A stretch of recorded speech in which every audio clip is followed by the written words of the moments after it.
AP assembly సమావేశాలు ప్రారంభమయ్యాయి. మంత్రి నారా లోకేష్ మాట్లాడుతున్నారు. లైవ్ ద్వారా చూద్దాం.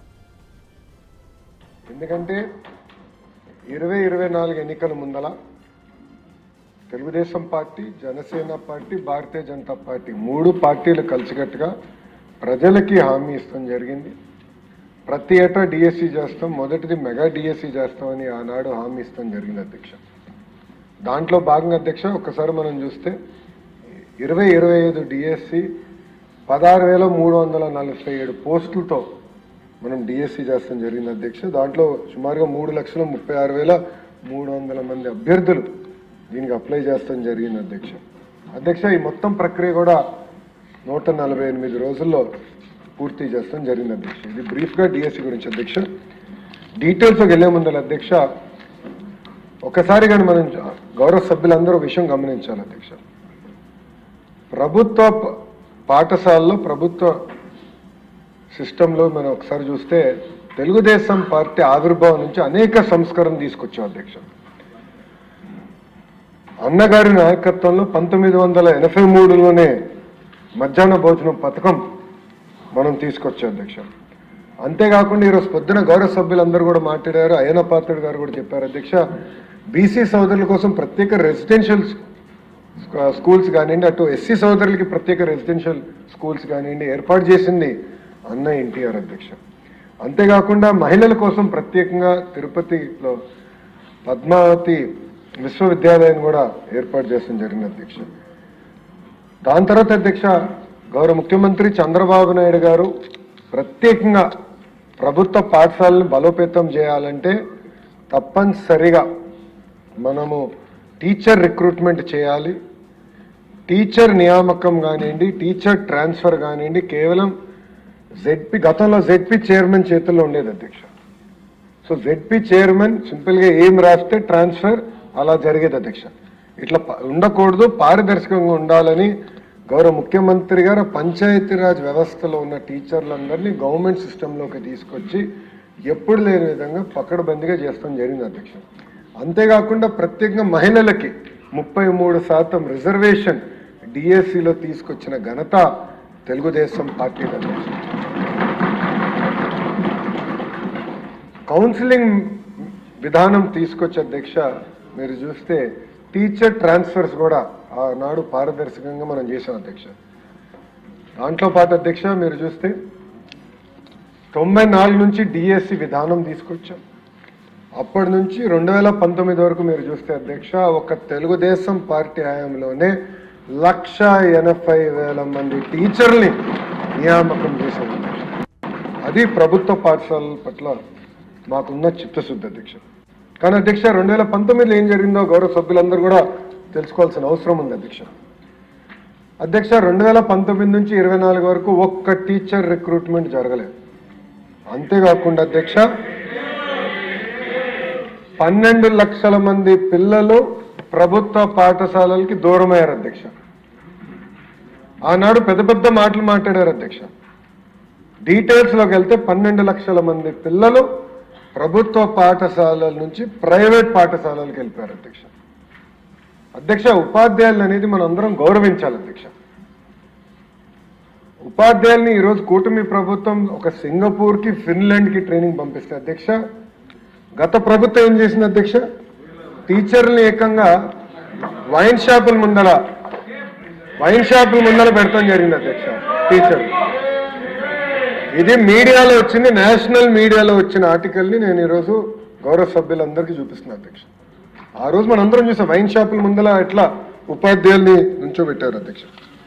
అంతేకాకుండా అధ్యక్ష జియో 117 గౌరవ సభ్యులందరూ కూడా తెలుసు, ఎందుకంటే పాదయాత్రలో ఇక్కడ అందరితో నేను కలిసికట్టుగా నడిచిన వాడిని, అందరు నాతో మమేకమయ్యారు. జియో 117 గురించి చాలా డీటెయిల్గా మేము చర్చించాలి అధ్యక్ష. ఈ జియో 117 వల్ల ప్రభుత్వ పాఠశాలలు చాలా తీవ్రంగా నష్టపోయినాయి అధ్యక్ష. అధ్యక్ష మనం అందరం ఆశీర్వాదం అధ్యక్ష. మీరు చూస్తే 1 క్లాస్ 1 టీచర్ కేవలం ఒక 3 to 4% పాఠశాలలో ఉండేది అధ్యక్ష. మన ప్రభుత్వ అధికారంలోకి వచ్చిన సమయానికి కేవలం 3 to 4% పాఠశాలలోనే ఉండేది అధ్యక్ష. అధ్యక్ష ఇక్కడ అనేక సందర్భాల్లో నేను ఏ విషయం మాట్లాడినా నా యువగలం పాదయాత్ర గురించి కూడా నేను మాట్లాడటం జరుగుతుంది. ప్రత్యేక అధ్యక్ష గౌరవ సభ్యులు కూడా ఉన్నారు, కర్నూలు పార్లమెంట్కి చెందిన వాళ్ళు.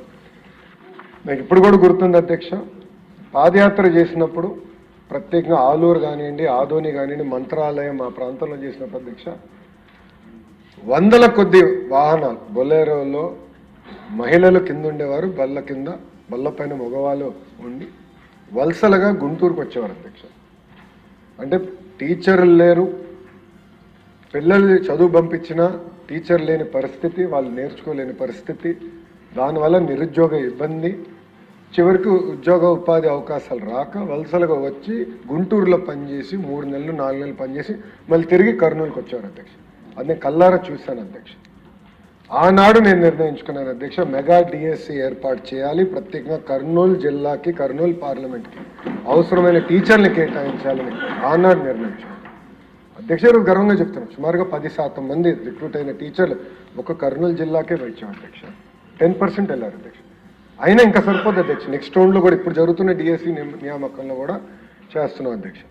సో మెగా డిఎస్సి అన్న ఆలోచన కర్నూలు జిల్లాలో ప్రత్యేకంగా నేను పాదయాత్ర చేసినప్పుడు నాకు వచ్చింది అధ్యక్ష. అధ్యక్ష ఇక్కడ చూస్తే అధ్యక్ష రిక్రూట్మెంట్కి వచ్చేగల 16,347 టీచర్ పోస్టులు మనం రిక్రూట్ చేసాం అధ్యక్ష. దీనికి మీరు చూస్తే 3,36,300 క్యాండిడేట్స్, 5,77,675 పోస్టులకి వాళ్ళు అప్లై చేస్తాం జరిగింది అధ్యక్ష. గౌరవ సభ్యులు గమనించాల్సిన విషయం, 154 ఎగ్జామినేషన్ సెంటర్స్ ఏర్పాటు చేశాం.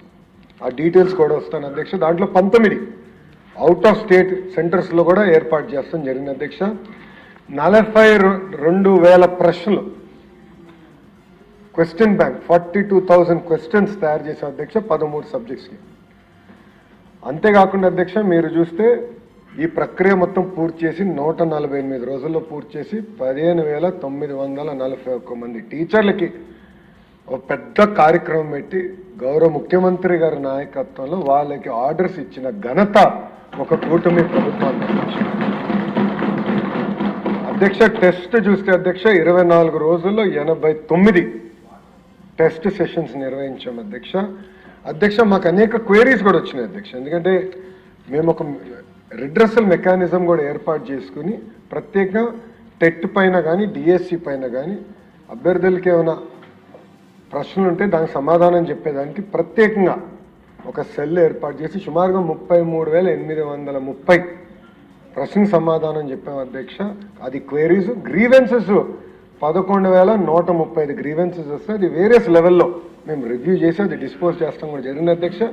అంతేకాకుండా అధ్యక్ష ఈరోజు ప్రజాప్రభుత్వంలో ప్రజలకి స్వేచ్ఛ ఉంది, ఎవరికైనా సిస్టమ్ని ప్రశ్నించే హక్కు ఉంది. అందుకే మీరు చూస్తే కొంతమందికి భిన్న అభిప్రాయాలు ఉండొచ్చు, అందరూ ఏకాభిప్రాయంగా వస్తారని నేను అన్ను. భిన్న అభిప్రాయం ఉన్న క్యాండిడేట్లు కూడా కోర్టుకు వెళ్ళి సుమారుగా 336 కేసులు కోర్టులో ఫైల్ చేశారు కూడా. దాని గురించి కూడా నేను వివరాలు ఇస్తాను జరుగుతుంది అధ్యక్ష. అధ్యక్ష మీరు ఒక్కసారి చూస్తే అధ్యక్ష 148 రోజుల్లో 12 స్టెప్స్ ప్రజాప్రభుత్వం చేసింది అధ్యక్ష. మొదటిది టెట్ నోటిఫికేషన్, టెట్ నిర్వహిస్తాం. దాని తర్వాత DSC notification district management wise అది అమలు చేస్తాం. దాని తర్వాత వెబ్ బేస్డ్ ఆన్లైన్ అప్లికేషన్ తీసుకొస్తాం, క్వశ్చన్ పేపర్ సెట్టింగ్. దాని తర్వాత టీసీఎస్ అయాన్, దాని గురించి చాలా డీటెయిల్గా ఎక్స్ప్లెయిన్ చేస్తే టీసీఎస్ అయాన్ ఒక secure testing platform, computer based testing platform, దాన్ని వినియోగిస్తాం. దాని తర్వాత ఎగ్జామినేషన్స్ ఏర్పాటు చేస్తాం. స్కోర్స్ డిక్లేర్ చేసి పారదర్శకంగా ఆన్లైన్లో ప్రతి విద్యార్థికి SMS ద్వారా వాళ్ళ స్కోర్స్ తెలియజేస్తాంతో పాటు ఒక వెబ్సైట్ ఏర్పాటు చేసి ట్రాన్స్పరెంట్ మెకానిజంగా ఆ స్కోర్స్ అన్ని కూడా తెలియజేస్తాం. దాని తర్వాత జోన్ ఆఫ్ కన్సిడరేషన్లో ఎవరున్నారో వాళ్ళని పిలిచి సర్టిఫికేట్ వెరిఫికేషన్ కూడా పకడ్బందీగా డిస్ట్రిక్ట్ యాజ్ యూనిట్గా చేస్తాం. 9వ పాయింట్ అధ్యక్ష, very important point, vertical horizontal reservation అధ్యక్ష.